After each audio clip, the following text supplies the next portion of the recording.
वंचित रहते थे और सरकारें अपनी मौज मस्ती करती थी, उनको इससे कोई मतलब नहीं था। उनकी सरकार रहनी चाहिए, बाकी जाए भाड़ में, यही करते थे वे लोग। लेकिन 17 के बाद एक एक करके माफिया कहां चले गए ये भी आप सब जान रहे हैं।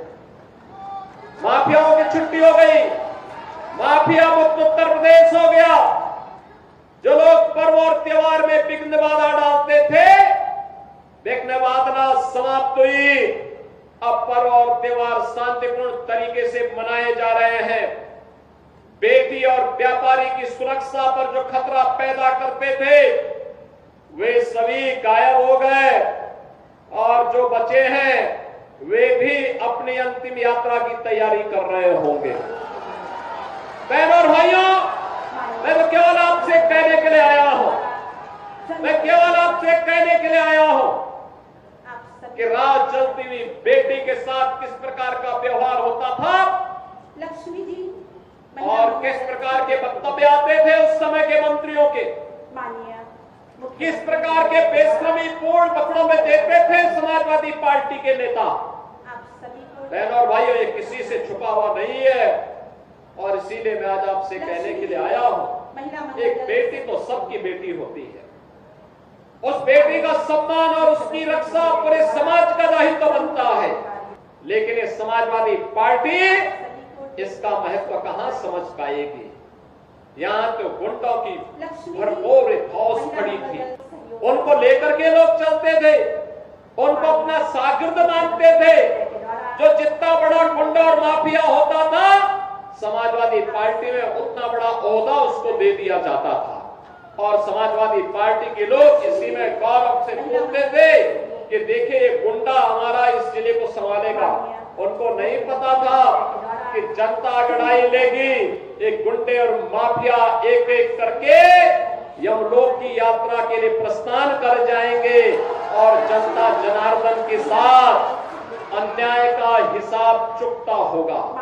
याद करिए 17 के पहले, याद करिए 17 के पहले पुलिस पहले भागती थी, पीछे पीछे गुंडे दौड़ाते थे। आज 17 के बाद उल्टा हो गया है, अब गुंडा और माफिया भाग रहा है, पुलिस उसको दौड़ा रही है और अगर उसने कहीं कोई दुस्साहस किया तो फिर वहीं पे राम नाम सत्य है यह भी तय हो जाता है। बहनों और भाइयों, सरकार चलाने के लिए जज्बा चाहिए, सरकार चलाने के लिए दिल भी चाहिए और दिमाग भी चाहिए। सत्ता विरासत में मिल सकती है, बुद्धि विरासत में नहीं मिलती है, दिमाग भी विरासत में नहीं मिलता है। ये जो लोग सत्ता को अपनी पपौती मानते थे, वे लोग आज समझने लग गए हैं अब उत्तर प्रदेश में कभी उनको वापस नहीं आना है, इसलिए षड्यंत्र करने का प्रयास कर रहे हैं, अराजकता पैदा करने का प्रयास कर रहे हैं। उनका विकास से कोई लेना देना नहीं, उनका रोजगार से कोई लेना देना नहीं, उनका अन्नदाता किसानों से कोई लेना देना नहीं, बेटी की सुरक्षा हो इससे उनका दूर दूर का कोई रिश्ता नहीं, उनको व्यापारी का सम्मान हो इससे भी कोई दूर दूर तक रिश्ता नहीं। और तो आप देखते होंगे जब उनके किसी एक माफिया शागिर्द को, किसी डकैत को जो पुलिस मुठभेड़ में मारा जाता है, जब मारा जाता है तो इनकी दुखती हुई नस पर जैसे पुलिस ने उंगली रख दी हो तब ये चिल्लाने लगते हैं।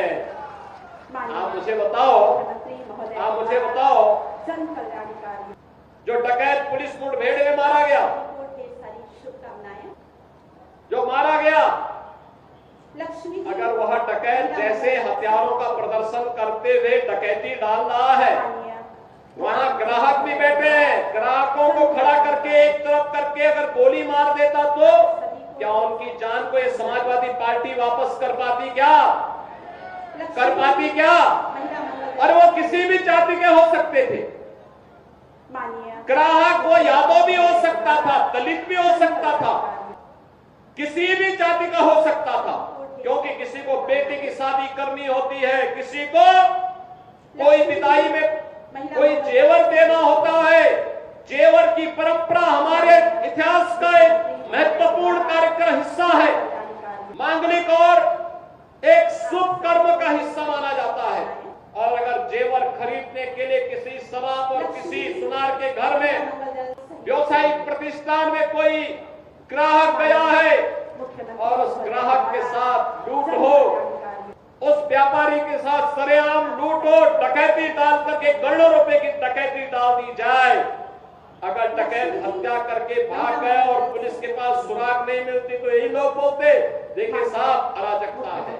और अगर पुलिस ने पकड़ लिया, कार्रवाई कर दी और फिर मुठभेड़ में, आपसी मुठभेड़ में डकैत मारा जा रहा है तो समाजवादी पार्टी को बुरा लग रहा है, कह रहे साहब ये नहीं होना चाहिए था। क्या होना चाहिए था, पूछना चाहिए, थोड़ा पूछिए इन लोगों से क्या होना चाहिए था। क्या एक निषाद बेटी के साथ जो इन्होंने अयोध्या में, क्या समाजवादी पार्टी के नेता ने, क्या ये ठीक था? क्या एक निषाद बेटी की इज्जत के साथ खिलवाड़ समाजवादी पार्टी के लोग करते हैं? हमारा मंत्री डॉक्टर संजय निषाद वहां जाकर के उस बेटी की हालत देख करके रो पड़ा था और कह रहा था ये है निषादों के साथ समाजवादी पार्टी का कृत्य। लेकिन ये बेशरम लोग हैं, तब भी उस अपराधी के खिलाफ कार्रवाई हो इसके लिए समाजवादी पार्टी तैयार नहीं थी। उनके लोग तब भी बचाव कर रहे थे, कह रहे थे कि नहीं नहीं ये तो निर्दोष है।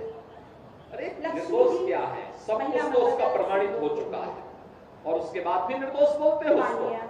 कन्नौज में जो किया इनके नेताओं ने एक नाबालिग बेटी के साथ, और उसके बाद भी उसका बचाव कर रहे हैं, उसके बाद भी उसका बचाव कर रहे हैं। क्या ये सच, ये सही था क्या जो कन्नौज में इनके नेता कर रहे थे? क्या ये सच सही था क्या?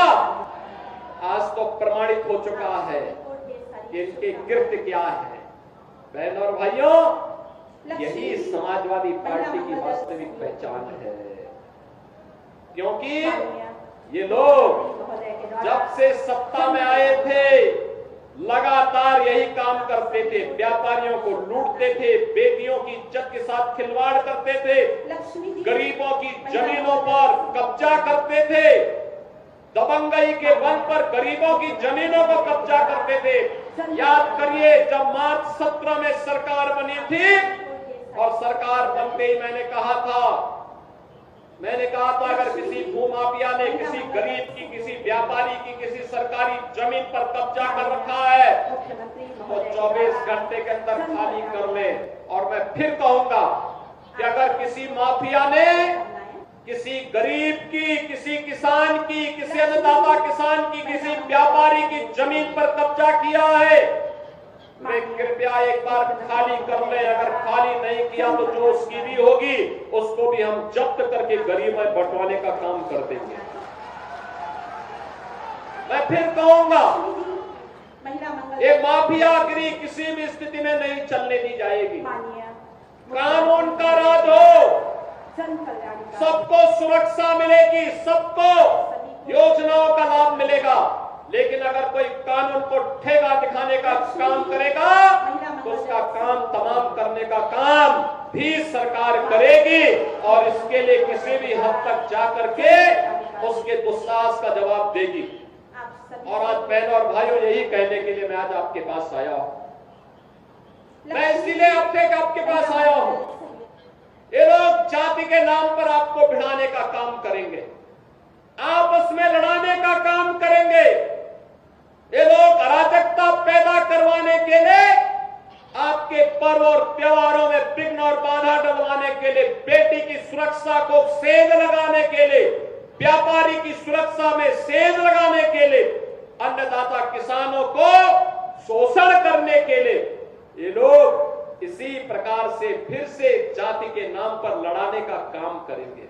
क्योंकि इनका पूरा इतिहास ही षड्यंत्रों का है, षड्यंत्रों का है। पेशेवर अपराधी और माफियाओं को अपना शागिर्द बनाते हैं, जमीनों पर कब्जा करते हैं, विकास से इनका कोई लेना देना नहीं, लोक कल्याण से कोई लेना देना नहीं, गरीबों को मिलने वाली योजनाओं का लाभ एक गरीब को बिना भेदभाव के मिले, इससे भी इनका कोई लेना देना नहीं। ये केवल और केवल पेशेवर अपराधी हैं और इन पेशेवर अपराधियों के साथ उतनी ही सख्ती से निपटने की तैयारी हमारी होनी चाहिए। और उसी के लिए आज मैं आपके पास आया हूं, आपसे कहने के लिए कि बहनों और भाइयों, इस समय जब हम सबको एकजुट होकर के विकास की इस प्रक्रिया का हिस्सा बनना चाहिए, विकास की प्रक्रिया से ही हमारा वर्तमान और भविष्य सुरक्षित रहने वाला है। प्रधानमंत्री मोदी जी ने आजादी के अमृत महोत्सव वर्ष में यही संकल्प पूरे भारतवासियों को दिलाया है। संकल्प यही दिलाया कि देश, हम आज जब अपनी आजादी के 75 वर्ष पूरे किए हैं, तब मोदी जी ने यही बात कही थी कि हर भारतीय नागरिक का दायित्व बनता है हम 25 वर्ष की एक व्यापक कार्य योजना को लेकर के आगे बढ़े। ये 25 वर्ष की कार्य योजना वो होनी चाहिए हमारी, जिस कार्य योजना के अंतर्गत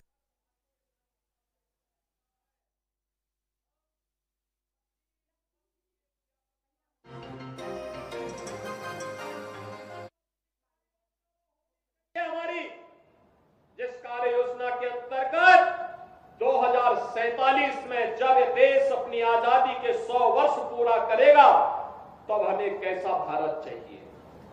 तब बहनों और भाइयों, एक ऐसा भारत हो जो विकसित भारत हो, एक ऐसा भारत हो जो आत्मनिर्भर भारत हो, एक ऐसा भारत हो जो दुनिया को नेतृत्व प्रदान करने वाला भारत हो, दुनिया इसका पिछलग्गू बने, पूरी दुनिया जिसको फॉलो करे, इस प्रकार का भारत होना चाहिए।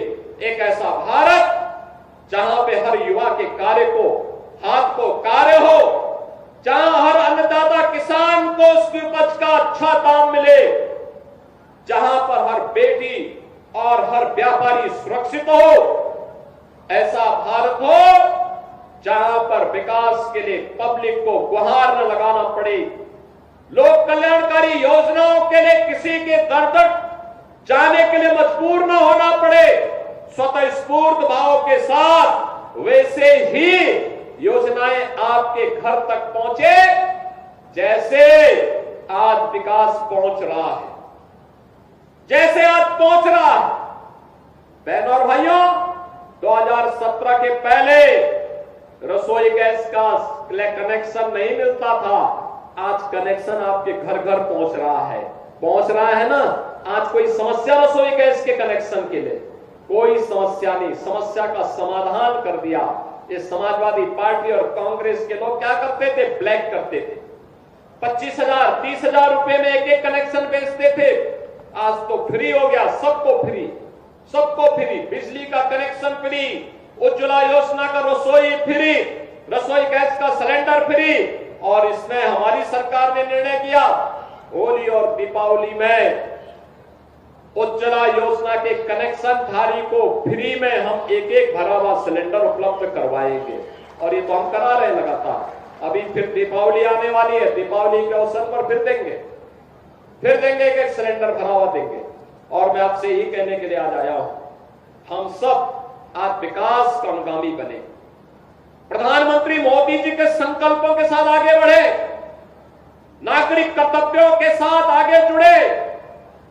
आपकी सुरक्षा को और आपको विकास के साथ जोड़ने का दायित्व हम लोग निभाने के लिए मंच आपके पास आया, आपसे कहने के लिए, ये जातिवाद की राजनीति करने वाले, मत और मजहब के आधार पर आपको लड़ाने भिड़ाने वाले लोग, ये केवल और केवल आपकी सुरक्षा में सेंध लगाने का षड्यंत्र करने जा रहे हैं।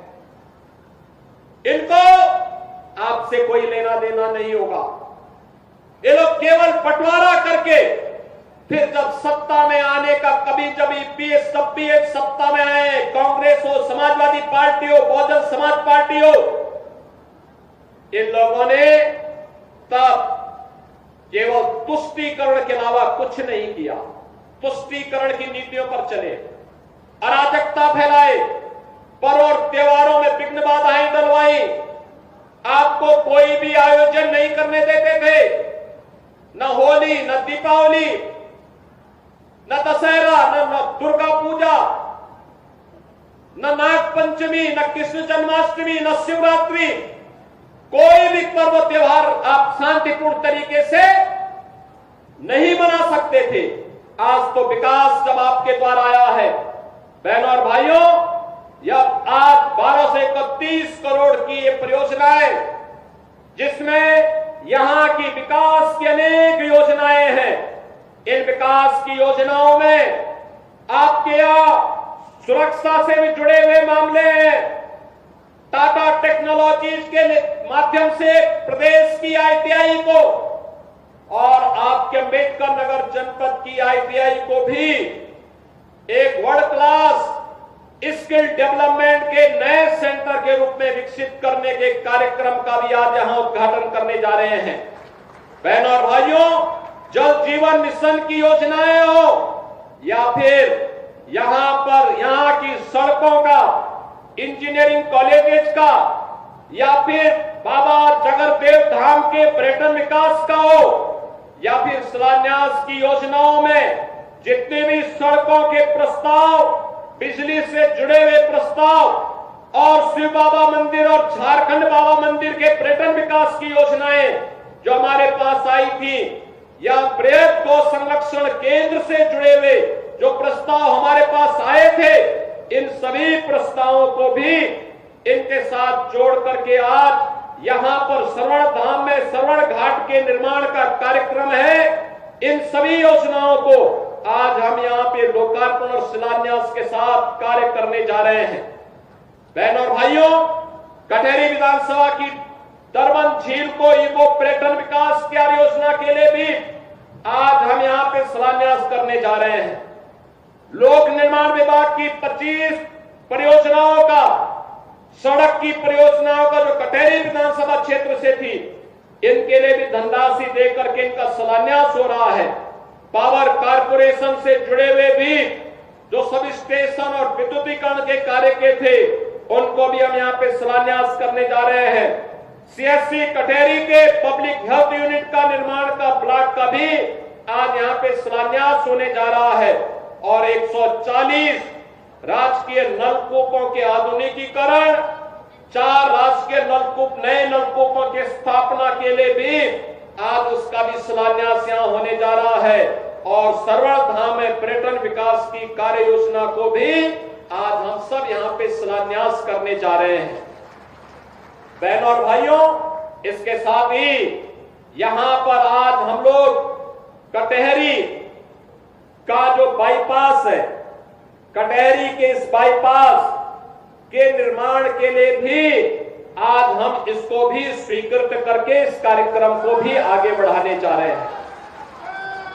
बहनों और भाइयों, ये जो इतने सैकड़ों करोड़ रुपए की परियोजनाएं आपको विकास के लिए मिल रही है, ये विकास की योजनाएं इसलिए आपको उपलब्ध करवाई जा रही हैं जिससे आपके जीवन में परिवर्तन हो, खुशहाली आए, हर हाथ को काम हो, हर खेत को पानी मिले। इस संकल्प के साथ मोदी जी ने 2014 में जो मंत्र दिया था देशवासियों को, वह मंत्र तो इसी संकल्प का था। मोदी जी ने कहा था हम विकास कराएंगे सबके लिए, सुरक्षा देंगे सबको, सुशासन का लाभ देंगे सबको, लेकिन तुष्टीकरण की नीति पर नहीं चलेंगे। आप मुझे बताओ, अगर भारतीय जनता पार्टी की मोदी जी के नेतृत्व की सरकार तुष्टीकरण की नीति पर चलती तो क्या कश्मीर में धारा 370 समाप्त हो पाती क्या? क्योंकि उसमें तो कांग्रेस, समाजवादी पार्टी, ये सभी, इनको देश की कीमत पर ये लोग राजनीति कर रहे हैं, और राम भक्तों का लहू बहाने वाले क्या अयोध्या में राम मंदिर का समर्थन करते? क्या तुष्टीकरण के पोषक लोग क्या अयोध्या में राम मंदिर के निर्माण के पक्षधर थे? क्या अरे ये आपकी आवश्यकता थी, देश की आवश्यकता थी, भारत की आस्था का सम्मान होना था। अयोध्या में राम मंदिर के निर्माण का संकल्प जो था, उस संकल्प को पूरा करने का काम भी किया गया। और इसलिए मोदी जी ने उस समय एक ही मंत्र दिया था देशवासियों को, और वह था सबका साथ, सबका विकास। विकास सबका। अब जो सड़क यहाँ की बनेगी, ये लगभग 40 के आसपास सड़कें या बाईपास जो यहां का बनेगा, आप मुझे बताओ, क्या इस पे केवल भाजपा के ही लोग जाएंगे क्या? केवल हिंदू ही जाएगा क्या? अरे सभी लोग जाएंगे। जो श्रापित पथिक होगा, हर व्यक्ति जाएगा। तो विकास तो यही है, विकास सबके लिए। राशन 15 करोड़ लोगों को मिल रहा है। क्या किसी की जाति देख करके, किसी का मत और मजहब देख करके राशन दिया जा रहा है क्या? 15 करोड़ लोग उत्तर प्रदेश के अंदर राशन की सुविधा फ्री में प्राप्त कर रहे हैं। ये तो सबके लिए है। 56 लाख गरीबों के मकान बनाए गए।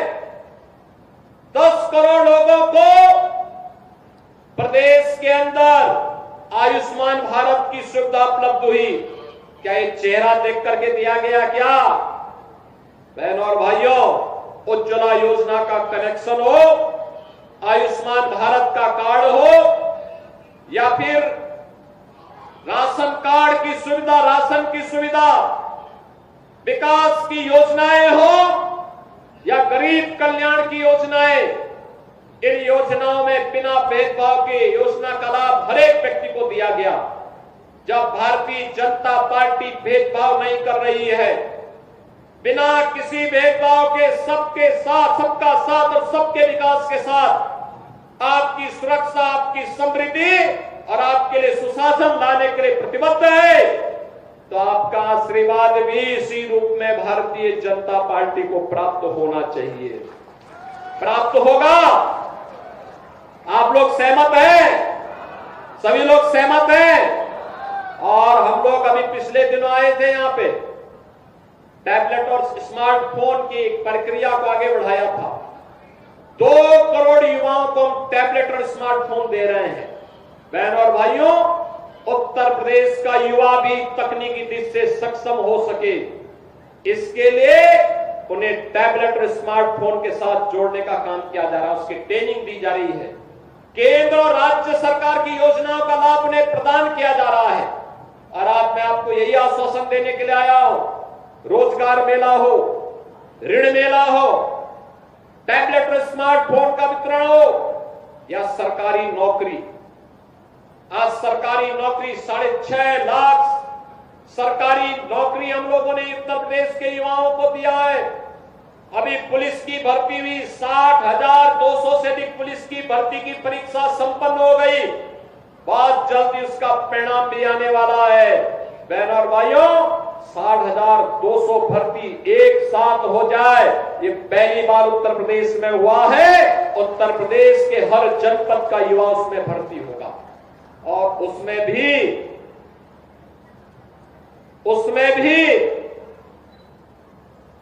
15,000 तो केवल बेटियां भर्ती होने वाली हैं। ये जो समाजवादी पार्टी के सौदे और उच्छृंखल लोग जगह जगह बेटी की सुरक्षा के साथ खिलवाड़ कर रहे हैं ना, ये बेटियां जब भर्ती होंगी, इनकी ट्रेनिंग पूरी होगी, ये जब अपनी यूनिफॉर्म में आएगी, तो इन गुंडों को सड़कों पर ही जूता चप्पल से इनकी पिटाई करके ये जिसके हकदार हैं वह उसका मरम्मत करने का काम भी, उनकी डेंटिंग पेंटिंग करने का काम भी करेंगे। और इसीलिए आज मैं आपसे कहने के लिए आया हूं, अब ये 60,200 भर्ती हम कर रहे हैं और जैसे भर्ती की प्रक्रिया पूरी होगी, 40,000 इसके बाद फिर भर्ती करने जा रहे हैं, पुलिस में ही भर्ती करने जा रहे हैं। उसमें भी 10,000 केवल बेटियां भर्ती होंगी।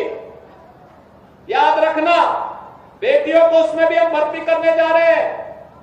ऐसे ही अन्य भर्तियां भी निकलने जा रही है। अधीनस्थ सेवा चयन आयोग में परीक्षाएं कुछ की हो चुकी, कुछ होने जा रही है। अगले 6 महीने के अंदर 40,000 नौजवानों को नियुक्ति पत्र प्रदान करने जा रहे हैं। उत्तर प्रदेश का शिक्षा आयोग गठित हो चुका है। भर्ती की प्रक्रिया तेजी के साथ बेसिक, माध्यमिक, उच्च, तकनीकी और व्यावसायिक शिक्षा में हजारों भर्तियां इसमें भी आने जा रही हैं। जो मैंने कहा था ना कि अगले 2 वर्ष में 2 लाख भर्ती सरकारी नौकरियों में ही केवल हम लोग करने जा रहे हैं। मैं युवाओं का आह्वान करूंगा, तैयारी करिए। उत्तर प्रदेश में सरकारी नौकरी आपको मिलेगी। सरकारी नौकरी में रुचि नहीं, निजी क्षेत्र में रुचि है, तो निजी क्षेत्र में भी 40 लाख करोड़ रुपए का निवेश का प्रस्ताव आया है। ये 40 लाख निजी निवेश का प्रस्ताव का मतलब आप जानते हैं, 1.5 करोड़ नौजवानों को सीधे सीधे नौकरी, 1.5 करोड़ नौजवानों को। और अब तो हमारी सरकार ने एक और निर्णय लिया है, हमारा युवा अगर अपना स्वयं का उद्यम लगाना चाहता है, कोई स्टार्टअप स्थापित करना चाहता है, 5 लाख रुपए का लोन ब्याज मुक्त होगा। जितना भी ब्याज आएगा सब सरकार चुकाएगी और युवा अपना उद्योग लगाएगा। पहले चरण में 5 लाख, दूसरे चरण में 10 लाख। जितने उद्यम लगेंगे, जितने भी उद्यम लगेंगे, हम किसी न किसी ITI से, किसी न किसी डिग्री कॉलेज से, किसी न किसी पॉलिटेक्निक से जोड़ेंगे और कहेंगे कि फाइनल ईयर का जो प्रोजेक्ट बनता है, उस प्रोजेक्ट वर्क में फाइनल ईयर में इन बच्चों को अपनी संस्था के साथ जोड़िए। आधा मानदेय आप दीजिए, उसकी पढ़ाई भी करेगा और साथ साथ वह उस फैक्ट्री में या उस संस्था में काम भी करेगा। आधा मानदेय सरकार देगी, आधा वह संस्था देगी और नौजवान अपनी नौकरी के साथ साथ अपना पाठ्यक्रम भी और अपनी डिग्री, अपना डिप्लोमा, अपना सर्टिफिकेट का कोर्स भी पूरा करेगा। नौकरी भी, रोजगार भी और स्वतः रोजगार भी करोड़ों लोगों को लाने की दिशा में आज सरकार ने प्रयास प्रारंभ किया है। क्या ये लोग जिनके पास न दिल है न दिमाग है, क्या ये लोग कर पाएंगे? क्या ये समाजवादी पार्टी के लोग कर पाएंगे क्या? अरे उनको अवसर मिलेगा, फिर डकैती शुरू हो जाएगी, लूटपाट शुरू हो जाएगी, पर्व और त्योहारों में विघ्न बाधा फिर से शुरू हो जाएगी। ये तो पेशेवर दंगाई है, देखते नहीं। जब कभी अवसर मिलता है तो वहीं पे गुत्थम गुत्था इनका आपस में ही शुरू हो जाता है, क्योंकि जब पब्लिक, इनको मालूम है आज के दिन पे पब्लिक को हाथ लगाएंगे तो पुलिस के डंडे उनके हाथ तोड़ देगी। इसलिए ये लोग आपस में ही उलझ जा रहे हैं, आपस में ही इनमें नुरा कुश्ती चल रही है। लेकिन बहनों और भाइयों, इनके बहकावे में आने की आवश्यकता नहीं। विकास, सुरक्षा और सुशासन के लिए आप डबल इंजन की भाजपा की सरकार के समर्थन के साथ, NDA के साथ खड़े होइए और मैं आपका आह्वान करूंगा, विकास, सुरक्षा और समृद्धि की गारंटी हमारी होगी, रोजगार और नौकरी की गारंटी हमारी होगी। विकास के लिए आपको कहीं भटकना नहीं पड़ेगा, बल्कि भारतीय जनता पार्टी और NDA के हमारे घटक दल इसमें आपके साथ सहयोगी बन करके आपके स्वाभिमान और सम्मान की रक्षा करने के लिए आगे आएंगे।